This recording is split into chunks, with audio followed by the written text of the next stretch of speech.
Political Science, Course Code 1341, Lesson 5, The Concept of Sovereignty.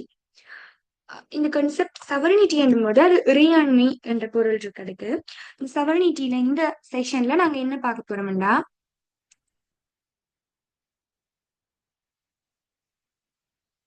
Course outlines meaning of the sovereignty. சவரனிட்டினா என்ன என்றதையும், சவரனிட்டிக்கான வரைவிலக்கணங்களையும், சவரனிட்டியோட குணாதிசயங்கள் மற்றும் நடைமுறை உலகத்துல எப்படி சவரனிட்டி வேலை செய்யுது என்றதையும் பார்க்க போறோம். இதுல முதலாவது கோர்ஸ் அவுட்லைனுக்கு அமைய the term sovereignty has been derived from the Latin word supremus, which means supreme or paramount. அதாவது இந்த சவரனிட்டி என்ற பதம் எதுல இருந்து பிரித்தெடுக்கப்பட்டிருக்கு இல்ல டிரைவ் பண்ணப்பட்டிருக்குன்னா லத்தீன் வேர்டான சுப்ரீனஸ். அது எது அர்த்தமா கொண்டிருக்குன்னா ஒரு உச்ச வரம்பு எல்லையான சக்தி அல்லது முதற்தரமான ஒரு சக்தி. அதாவது வரையறையற்ற ஒரு முதற்தரமான உச்ச சக்தி என்றத பொருளா வச்சு கொண்டிருக்கு. அடுத்தது sovereignty can be introduced as the absolute power, incomparable power or supreme power. இந்த சவரனிட்டி இறையாண்மை எப்படி இருக்க முடியும் என்று சொன்னா ஒரு முழுமையான ஒப்பற்ற உச்ச சக்தியாக. அப்சல்யூட் பவர் என்பது அது முழுமையான ஒரு சக்தி. இன்கம்பேரபிள் என்பது அந்த சக்தியை நாங்க இன்னொன்றோட ஒப்பிட்டு பார்க்க முடியாது. அதே வேளையில சுப்ரீம் என்றது ஒரு உச்ச சக்தியாகவும் இருக்கு. அதாவது சவரனிட்டி என்றது இதுல இருந்து உங்களுக்கு விளங்கிக் கொள்ள முடியும். ஒரு உச்ச எல்லையுடைய சக்தி, எதோடையும் ஒப்பிட முடியாத பேரளவு சக்தியை தானே என்னன்னு சொல்றோம் நாங்க சவரனிட்டி. மற்றது இது லத்தீன் வேர்ட்ல இருந்து உருவாக்கப்பட்டிருக்கு.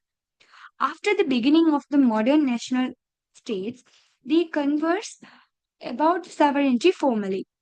அதாவது இதுல என்ன சொல்லியிருக்கேன்னு பார்த்தா சவரனிட்டி என்றது நவீன தேசிய அரசுகள் இருக்குதானே. அதாவது நவீன தேசிய அரசுகள்னு சொல்லும்போது தற்போது இருந்து வர அரசியல் அமைப்புகள் அரசாங்கங்கள் தற்போதுதான் என்னத்தை பத்தி இந்த சவரனிட்டி இறையாண்மை எல்லையற்ற சக்தியை பத்தி கதைத்து கொண்டிருக்கே தவிர முற்பட்ட காலங்கள் இந்த நவீன அரசுகள் உருவாக்குறதுக்கு முன்னிருந்த காலகட்டத்துல அப்படி ஒரு சக்தி இருந்திருந்தால் கூட அது சம்பந்தமான அறிவோ இல்ல அது சம்பந்தமான ஒரு விளக்க பார்வையோ உரையாடலோ எதுவுமே இருக்கல. அதாவது இந்த நவீன அரசுகளுக்கு பிறகுதான் இப்படியான ஒரு சக்தி, இந்த சக்தி ஒரு சவர்ஜினிட்டி என்ற விஷயங்கள் அரசியல் அதாவது கன்வர்சேஷன்ல உருவாக்கப்படுது, உரையாடல்கள்ல முன்னெடுக்கப்படுதே தவிர அதற்கு முற்பட்ட காலங்கள்ல அப்படி ஒரு சக்திகள் இருந்திருந்தா கூடி ஆனா அதை பத்தின ஒரு உரையாடல்கள் கன்வர்சேஷன்ஸ் இருக்கு இல்ல என்றுதான் இது சொல்லியிருக்கு. Next Sir Henry Maines says that the theory of political power has increased with the development of the society. அதாவது சொசைட்டி சமூகங்கள வளர்ச்சியோட அதிகரித்து வர்ற ஒரு அரசியல் சக்தியைத்தான் என்னன்னு சொல்றார் அவர் சவரினிட்டி என்ற தன்னுடைய தியரி மூலம் குறிப்பிடுறார். சார் ஹென்றி மெயின்ஸ் என்னன்னு சொல்றாருன்னா ஒரு சமூகத்தை வளர்ச்சி அடையும் போது அதனூடாக வளர்ச்சி அடைகிற ஒரு அரசியல் சக்தி தான் சவரினிட்டி என்று. இந்த feudal system, இது ஸ்ரீலங்கால ஒரு எக்ஸாம்பிள் எடுத்திருக்காங்க. இந்த feudal system, the king was an incomparable ruler, but they didn't think about sovereignty. அதாவது இந்த feudal system என்றா நிலப்பிரபுத்துவ முறைமை. உங்களுக்கு தெரியும், நாங்கள் முதல்ல ஹிஸ்டரியில படிச்சிருப்போம் எங்களோட ஓலவல் டைம்ல நிலப்பிரபுத்துவ முறைமை என்ற ஒரு முறைமை. அந்த முறைமையின் போது அரசர்கள் ஒரு எல்லை இல்லாத ஒப்பற்ற சக்தி ஒன்றாகவும் அவங்க ஒரு ஒப்பற்ற ரூலராகவும் இருந்தாங்க. ஆனா அவங்களுக்கு அந்த டைம் சவரனிட்டி, அதாவது ஒரு எல்லையற்ற சக்தி, தாங்கள் கொண்டிருக்கிற ஒப்பற்ற சக்தியை பத்தி, அது சவரனிட்டி என்ற ஒரு ஐடியாலஜி பத்தி அவங்களுக்கு அது தெரியல. முன்னுக்கு சொன்ன மாதிரிதான் நவீன தேசிய அரசுகள் அதை பற்றின ஒரு அறிவு உரையாடலை கொண்டிருந்தாலும் முற்பட்ட காலத்திலையும் அப்படியான சவரனிட்டி நிலைமைகள் இருந்திருக்கு. ஆனா அது சவரனிட்டி என்ற ஐடியாலஜி இருக்கு இல்ல. With the origin of capitalistic society, it becomes an incomparable power. அதாவது முதலாளித்துவ சமூகம் உருவானதுல முதலாளித்துவ சமூகம் என்றது என்னன்னு சொன்னா முதலாளி தொழிலாளி என்ற ஒரு சமூகம் உருவானதுக்கு பிறகுதான் இந்த இன்கம்பேரபிள் பவர் உருவானது. இது கம்பேரபிள் பவராக உருவானது. அதாவது சவரினிட்டியாக உணரப்பட்டது இப்ப முதலாளித்துவ சமூகத்துக்கு பிறகு, முதலாளித்துவ சமூகத்தின் தோற்றத்துக்கு பிறகுதான் ஒரு வகை இருக்கா. அடுத்தது the political power has become furthermore incomparable because of the religious conflicts. Religious conflicts சொல்லும்போது அது மத ரீதியான பிரச்சனைகள், மத ரீதியான மோதல்கள். அப்படியான மத ரீதியான மோதல்கள் மூலமாக இந்த அரசியல் சக்திகள் மேலும் ஒப்பற்ற சக்தியை கொண்டிருந்தது. அப்படின்னா மத ரீதியான பிரச்சனைகள் ஏற்படும் போது மக்களுக்கு இடையிலான அந்த பிரிவுகள் வந்து ஒரு அரசியல் அதிகாரம், அரசியல் சக்தியை வந்து மேலும் வலுவடைய செய்ததாக இருந்தது. These religious conflicts were conducted by persons like Martin Luther King and Calvin. அதாவது வந்து இப்படியான அரசியல் ரீதியான மத ரீதியான மோதல்கள் மற்றும் இப்படியான மத ரீதியான பிரச்சனைகள் வந்து யார் மூலமா முன்னெடுக்கப்பட்டதுன்னு சொன்னா மார்ட்டின் லூதர் கிங் மற்றும் kelvin போன்றவர்களாக முன்னெடுக்கப்பட்டதா. The ultimate result was the increasing of the incomparable power as the sovereignty. அதாவது வந்து இப்படி முன்னெடுக்கப்பட்டது, அதாவது இப்படி இந்த மத ரீதியான பிரச்சனைகள் வந்து முன்னெடுக்கப்பட்டு அரசியல் அதிகாரங்கள் அதிகரிக்கப்பட்டதுன்ற விளைவு என்னதா இருந்ததுன்னு சொன்னா இந்த ஒப்பற்ற சக்தி, அதாவது சவரினிட்டி வந்து இன்னும் அதிகமானதுதான் இதன் விளைவாக காணப்பட்டதா. அதாவது வந்து ரிலீஜியஸ் கன்ஃபிளிக்ஸ் வந்து ஒரு சவரினிட்டி, அதாவது வந்து அரசியல் அதிகாரத்தை அதிகரிக்க செய்யுது. இந்த அரசியல் அதிகாரம் அதிகரிக்கிறது வந்து எதுக்கு விளைவு, எதை உருவாக்குதுன்னு சொன்னா எங்களோட இன்கம்பேரபிள் பவரை இன்னும் அதிகரிக்க செய்யறதா தான் இருக்கா. Then the use of the term sovereignty in the political science dates back to the application of Jim Bowden's The Republic in 1576. அதாவது வந்து என்ன சொல்லுதுன்னா சவரினிட்டி என்ற பதம் வந்து 1576ஆம் ஆண்டு ஜோன் போடினால வெளியிடப்பட்ட த ரிபப்ளிக் என்ற புத்தகத்தில இருந்துதான் சவரினிட்டி என்ற பதம் உருவாக்கப்பட்டிருக்கு. அதுக்கு முதல் இதுக்கு உண்மையான இறையாண்மை என்ற வார்த்தை வந்து இவர் இந்த புத்தகத்துல குறிப்பிட்டதுக்கு பிறகு, சவரினிட்டி என்ற பதத்தை குறிப்பிட்டதுக்கு பிறகுதான் பொலிட்டிக்கல் சயின்ஸ், அதாவது அவங்களோட அரசியல் அறிவியல்ல அதுக்கு பிறகுதான் இந்த வார்த்தைகளை கொண்டு வந்திருக்காங்க. Sovereignty is the supreme power of the state over citizens and subject unrestrained by law. போடினால, அதாவது போடினால இந்த சவரினிட்டி என்ற பதம் தி ரிபப்ளிக் புத்தகத்துல எப்படி குறிப்பிடப்பட்டிருக்குன்னு சொன்னா ஒரு குடிமக்களாலேயோ சட்டத்தாலேயோ கட்டுப்படுத்த முடியாத ஒரு அரசின் மக்கள் மீதான அதிகாரம். அதாவது வந்து ஒரு அரசாங்கத்துக்கு இருக்கிற அதிகாரம் வந்து அந்த நாட்டு சட்டத்தாலேயோ இல்ல அந்த நாட்டுல வாழ்ற குடிமக்களாலேயோ வந்து கட்டுப்படுத்த முடியாததா இருந்தது. பட் அதிகாரத்தை தான் சவரினிட்டி என்று கூறுறாங்க என்றுதான் போர்டின் கருத்தா இருந்தது. அடுத்தது after the Bodin several people presented their ideas about sovereignty. அதாவது வந்து போர்டின் வந்து 1576ஆம் ஆண்டு தன்னோட புத்தகத்துல சவரினிட்டி என்ற பதத்தை குறிப்பிட்ட பிறகுதான் சவரினிட்டி சம்பந்தமான நிறைய ஐடியாஸ் வந்து நிறைய பேரால வெளியிடப்பட்டது. யாருன்னு பார்த்தோம்னா Thomas Hobbes, Jeremy Bentham, John Austin, Willoughby, Harold Laski, A V Dicey and Blackstone இவர்களால குறிப்பிடப்பட்டிருக்கு. அது நாங்க ஃபாலோயிங் பாயிண்ட்ஸ்ல பார்க்க போறோம். Blackstone analyzed sovereignty as the ultimate power of making the rules.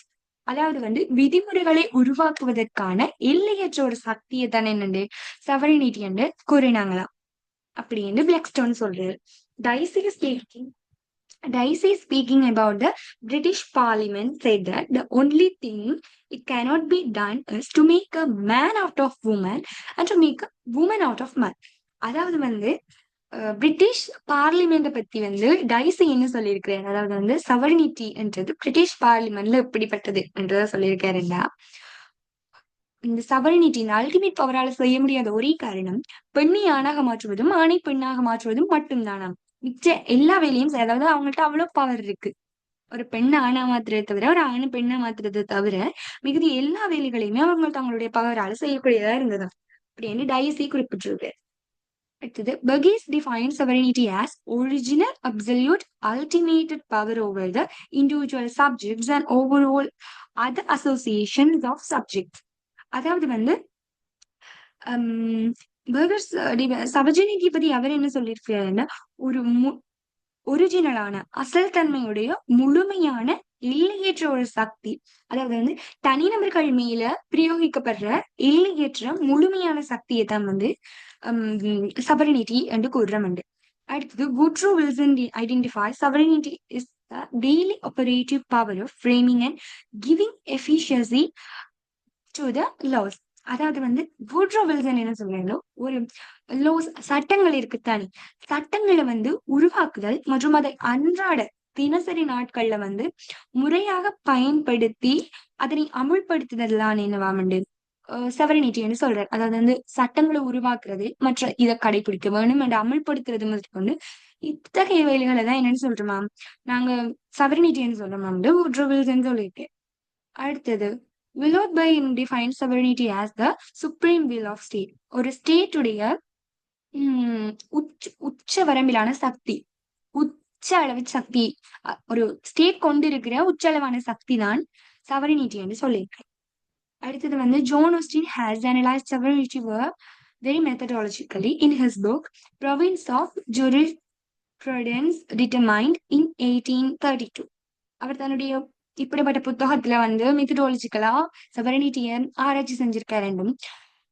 Still says that the certain superior person who doesn't obedient to another superior one and gets the permanent obediency of the majority of society is the sovereign and the society is politically independent.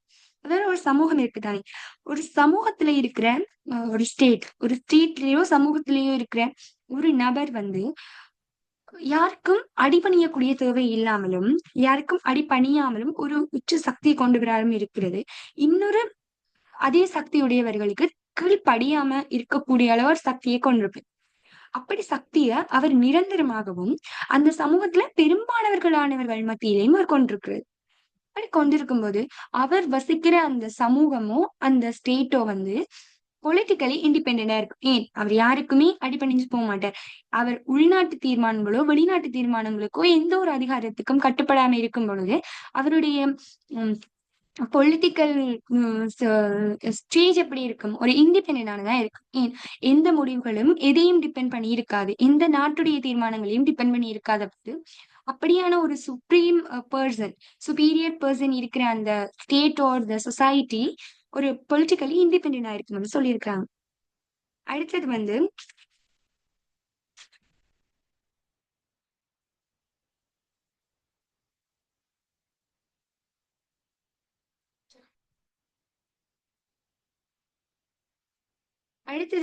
Different kinds of sovereignty.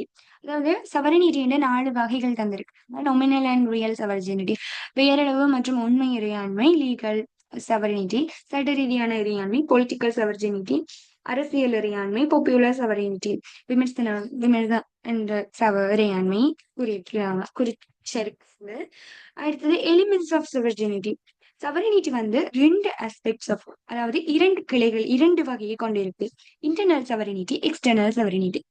Internal sovereignty என்னன்னு பார்த்தோம்னா ஒரு நாடு, ஒரு state, அதுக்கு உள்ள இருக்கிற ஒரு குறிப்பிட்ட டெரிட்டரிக்கு உள்ள இருக்கிற எந்த அரசியல் முடிவுகளும் வந்து யாருடையும் உள்நாட்டு தாக்கங்கள் இல்லாம இயல்பான நிலவரங்கள்ல இருக்கக்கூடியதா இருக்கு. அதாவது வந்து அவங்க வந்து டிசிஷன் இண்டிபெண்டன்ட் இருக்கும். அவங்க எந்த டிசிஷன்ஸுமே இண்டிபெண்டா செய்யக்கூடிய நிலமும் உள்நாட்டுல நிலவினா அது இன்டர்னல் sovereignty என்னும். எக்ஸ்டர்னலா வெளிநாட்டு நிலவரங்கள், வெளிநாட்டு ரீதியான வேலைகள் எல்லாத்தையும் எந்த நாட்டு தாக்கமும் இல்லாம, எந்த ஒரு விஷய தாக்கங்களும் இல்லாம அவங்க வெளிநாட்டு நிலவர முடிவுகளை எடுக்கக்கூடியதா இருந்தா அது எக்ஸ்டர்னல் sovereignty சொல்றோம். அடுத்தது வந்து இந்த sovereignty சில பல குணாதிசயங்களை கொண்டிருக்கு. என்னென்னு பார்த்தோம்னா பெர்மனன்ஸ், அதாவது வந்து நிரந்தரமான தன்மை. அடுத்தது எக்ஸ்க்ளூசிவ்னஸ் என்றது பிரத்யேகமான தன்மை, அதாவது வந்து எல்லாத்துல இருந்தும் ஒரு வித்தியாசப்பட்டிருக்கிறது. ஆல் கம்ப்ரஹென்சிவ்னஸ், விரிவா இருக்கும், விளக்கமானதா இருக்கும். இன்எலியனபிலிட்டி, பிரிக்க முடியாத தன்மை. யூனிட்டி, ஒற்றுமை. இன்வேரியபிலிட்டி, மாறாத தன்மை. இன்டிவிசிபிலிட்டி, பிரிவின்மை. அப்சல்யூட்னஸ் ஓ இலிமிட்டேபிலிட்டி, வரம்பற்ற தன்மை அல்லது முழுமையான தன்மை. அடுத்தது ஒரிஜினபிலிட்டி, அசல் தன்மை, அதாவது உண்மை தன்மையா இருக்கிறது. இப்படி சில குணாதிசயங்கள் இருக்கு. இதற்கு சிங்கள விளக்கங்கள் கொடுத்திருக்கு. அடுத்து கன்செப்ட் ஆஃப் sovereignty. அடுத்தது கேரக்டரிஸ்டிக்ஸ் தான் கம்பல்சரி, அதாவது வந்து சுப்ரீம் sovereignty கதைக்கும் ஒரு இறையாண்மைக்கு இந்த குணாதிசயங்கள் எல்லாம் முக்கியம், மிக முக்கியமா இருக்கணும். ஆனா இப்படி மிக முக்கியமா இருந்த போதும் கூட நடைமுறை உலகத்துல வந்து இந்த குணாதிசயங்கள் ஒரு இன்கம்பேரபிள் பவருக்கு இருக்கான்னு கேட்டா இல்ல. நடைமுறை உலகத்துல சாத்தியமில்லாத விஷயமா இருக்கிறது.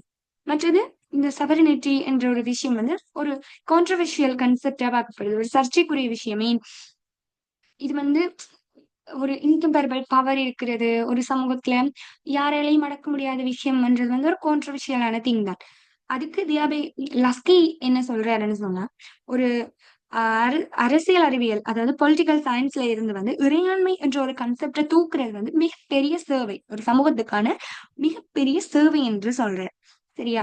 அப்ப யோசிங்க, சவரினிட்டி வந்து ஒரு சமூகத்துல இருந்து எடுக்கப்படுறது மிகப்பெரிய சேவைன்னு ஒரு பிலோசபர் சொல்லிக்குள்ள அந்த சவரினிட்டி எவ்வளவுக்கு எவ்வளவு பொலிட்டிக்கல் இண்டிபெண்டன்ஸ் கொடுக்குதோ அவ்வளவுக்கு அவ்வளவு அந்த நாட்டுல இருக்க குடிமக்கள் மற்றும் மற்ற ஆட்களுக்கு வந்து ஒரு பாதிப்பையும் கொடுக்கும். ஏன் அவங்க தங்களுக்கு பிடிக்காத சில ரூல்ஸை கூட ஃபாலோ பண்ண வேண்டிய நிலைமை அங்க இருக்கலாம். அண்ட் லாஸ்டா நாங்க கொஞ்சம் லிமிடேஷன்ஸ் பார்ப்போம். முதலாவது low can't be made to last for ever. Second, sovereignty is a controversial concept. Third, invariable is invalid.